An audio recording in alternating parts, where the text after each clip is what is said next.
लेकिन भ्रष्टाचार को लेकर आपकी पार्टी की 0 टॉलरेंस है या 100% टॉलरेंस है, या फिर आपका उनको समर्थन है? कुछ उदाहरण आपके सामने है। ये सवाल उनके माध्यम से कि वो नरेंद्र मोदी जी और अपनी केंद्र सरकार और भारतीय जनता पार्टी से पूछें और फिर स्टेटमेंट दिखाएं। देखिए, पहला नाम है नारायण राणे। आप बहुत अच्छी तरह जानते हैं 300 करोड़ के मनी लॉन्ड्रिंग के केस पर आरोपित हैं। भारतीय जनता पार्टी में आए, दूध के धुले हो गए। वो केस है कहां पर? शुभेंदु अधिकारी इस वक्त नारदा स्कैम के आरोपित हैं। कोलकाता में विधायक हैं, भारतीय जनता पार्टी के साथ अटैच हैं। उस स्कैम का हुआ क्या? कहां है ईडी? कहां है सीबीआई? वो सीबीआई से मनीष जी के लिए जिनके एक बरामद नहीं हुआ। उसके बाद हेमंत बिस्वा शर्मा, ये सीएम असम के। भारतीय जनता पार्टी जब ये कांग्रेस में थे तब सड़कों पर निकलकर इनके खिलाफ आंदोलन करती थी। आज वो इनके मुख्यमंत्री के रूप में सुशोभित हैं। कहां है ईडी और कहां है सीबीआई? क्यों नहीं उनकी जांच करती? क्यों नहीं उनके घरों पर जाकर छापे मारती? यशवंत जाधव और एमएलए यामिनी यादव, आपको अच्छी तरह मालूम है कि ये फेमा का उल्लंघन इन्होंने किया है, इनके ऊपर रेड हुई। आज वो इनकी भारतीय जनता पार्टी के सहयोगी शिंदे शिवसेना में है। कहां है ईडी और शिवसेना? कहां है? क्यों नहीं इनकी जांच हो रही है? प्रताप सरनाइक अब ये शिंदे सरकार में विधायक बनकर वहां पे शोभा बढ़ा रहे हैं। इन पर ईडी की रेड हो चुकी है। ईडी का मुंह इनकी तरफ नहीं घूमता। बीएस येदियुरप्पा, आपको बहुत अच्छी तरह नाम पता है। आज 1 दिन 2 दिन पहले नरेंद्र मोदी जी ने उन्हें सम्मानित किया है। कर्नाटक के यही भारतीय जनता पार्टी है जिनका शीर्ष नेतृत्व कभी उन्हें भ्रष्टों का नेता बताया करता था। उनके ऊपर बाकायदा हाउसिंग प्रोजेक्ट में घूसखोरी के आरोप हैं और कहा जाता है कि कर्नाटक में जितना अथाह पैसा उन्होंने इकट्ठा किया उतना किसी ने नहीं किया। लेकिन भारतीय जनता पार्टी की वॉशिंग मशीन में आते ही वो दूध के धुले हो गए और कोई आरोप इन पर नहीं है, कोई जांच इनके ऊपर नहीं है। हमें आश्चर्य होता है कि जिस ईडी सीबीआई और इनकम टैक्स का मुंह अडानी की तरफ होना चाहिए था, इन नेताओं की तरफ होना चाहिए था, उन नेताओं की तरफ जाने के बजाय उसका मुंह मोड़ा गया मनीष सिसोदिया जी की तरफ। और यह षड्यंत्र इसलिए है क्योंकि दिल्ली में जो शिक्षा का मॉडल बनाया गया, दिल्ली में जो लाखों बच्चे गवर्नमेंट के जो स्कूलों में आए हैं प्राइवेट स्कूल को छोड़ करके, जो एक गरीब के बच्चों को जो शिक्षा मॉडल वहां पे मिल रही है, एक अंतर्राष्ट्रीय स्तर की शिक्षा जो मिल रही है, वो भारतीय जनता पार्टी को पच नहीं रही है। वो शिक्षा का मॉडल दे नहीं सकते, शिक्षा को अच्छी तरह ला नहीं सकते। उनकी कोशिश ये है कि चूंकि हम कर नहीं सकते तो जिसने किया है उसको खत्म कर दिया जाए। नाम हमने बताए हैं, नारायण राणे, शुभेंदु अधिकारी, हेमंत बिस्वा शर्मा, यशवंत जाधव और एमएलए यामिनी यादव, प्रताप सरनाइक, बीएस येदियुरप्पा।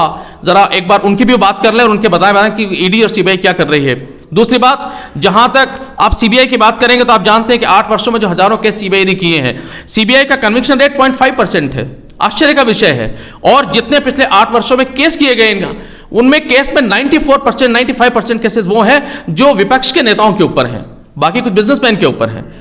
तो ये आश्चर्य का विषय है कि भारतीय जनता पार्टी अपना को स्वयं घोषित कर रही है कि उनसे ज्यादा दूध का धुला कोई है नहीं। और मैं लास्ट में आपको कोट करना चाहूंगा हमारे सांसद संजय सिंह के एक शब्द जो उन्होंने प्रेस कॉन्फ्रेंस में कहा है कि अगर ईडी सीबीआई इनकम टैक्स को, इनके पास तो 8 वर्ष हो गए, अगर 4 घंटे के लिए हमें दे दिया जाए, ये दुरुपयोग कर रहे हैं, हम सदुपयोग करेंगे। और हम जब सदुपयोग करेंगे उस 4 घंटे के सदुपयोग के अंदर अगर ईडी सीबीआई हमें दे दी जाएगी तो मालूम चलेगा कि भारतीय जनता पार्टी का जो शीर्ष नेतृत्व है वो सारा का सारा इनकी गिरफ्त में है, सारा जेल के अंदर है। उनके कारण बाहर आएंगे, जब वक्त आएगा तो सब कुछ बाहर आएगा।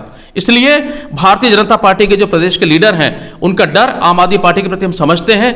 आज उन्हें मौका मिला नंबर बढ़ाने का तो महात्मा गांधी का नाम लेकर हम पर अटैक कर रहे हैं। लेकिन हमारा उनसे फिर कहना है कि राज्य के शासन और विकास के लिए प्रधानमंत्री जी के दरवाजे तक अगर जाने की हिम्मत रख सकते हैं तो वहां जाइए, वहां जाकर आंदोलन कीजिए, अपनी आवाज उठाइए।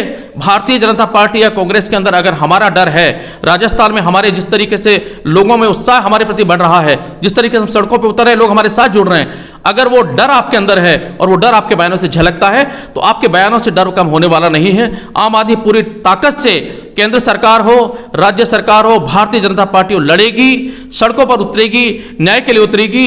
और मनीष सिसोदिया जी का जहां तक सवाल है, यकीन मान के चलिएगा, कहा जाता है कि सच परास्त कभी होता नहीं, सर परेशान हो सकता है, परास्त कभी होता नहीं। इस केस में सच परास्त नहीं होगा, सच सामने आएगा और एक दिन सब बाइज्जत बाहर निकलेंगे और फिर हमारे जो जनता है उसके शासन के लिए आप सबके सामने होंगे। बहुत बहुत धन्यवाद। मैंने कहा ना, यह पार्टी आंदोलन से निकली पार्टी है। हमें ये कहा गया था एक दफ़ा जब हम आंदोलन से निकले थे और जब हम बात करते थे कि हम राजनीति को बदलने आए हैं, तो हमारे ऊपर एक बड़े राजनीतिक दल के बड़े नेता ने कहा था कि एक बार पहले नगर पालिका के चुनाव में उतर करके नगर पालिका का चुनाव जीत के दिखा दो। तो मजबूरी हमने कहा कि अच्छा, ये इसी परिभाषा को समझेंगे। और हमारा एक हमने कहा ना, हमारे साथ युवा है, हम सड़क पर उतर कर आंदोलन से निकले आम जन है, हमारे पास कोई बड़े बड़े नेता नहीं है, हम तो वहीं से निकले हैं, जनता के प्यार आशीर्वाद से हम आगे निकले हैं। तो जहां भी चुनाव होंगे, एक मनीष सिसोदिया को अंदर करेंगे, 10 मनीष सिसोदिया पैदा होंगे उसकी जगह पर। हम सब इतने काबिल हैं, हमारी पार्टी में हर व्यक्ति मनीष सिसोदिया बनने के काबिल है। तो ये जब कुछ हुआ है, उसके बाद अंदर जो हमारे आग जल रही है सीने में, उसके बाद हर कार्यकर्ता कर रहा है कि एक अगर मनीष सिसोदिया अंदर गए तो कोई बात नहीं, जितने चुनाव होंगे हम सब मनीष सिसोदिया बन के, अरविंद केजरीवाल बन के, संजय सिंह बन के, पार्टी का जो शीर्ष नेतृत्व वो बनकर के हम चुनाव में उतरेंगे और इन्हें बताएंगे कि आप चाहे कितना दबा लें, चाहे कितना कुचल लें, लेकिन आम आदमी पार्टी जन जन की पार्टी, जनता की पार्टी है। अब ना वो रुकने वाली है, ना थकने वाली है, और ना ही वो ढकने वाली है।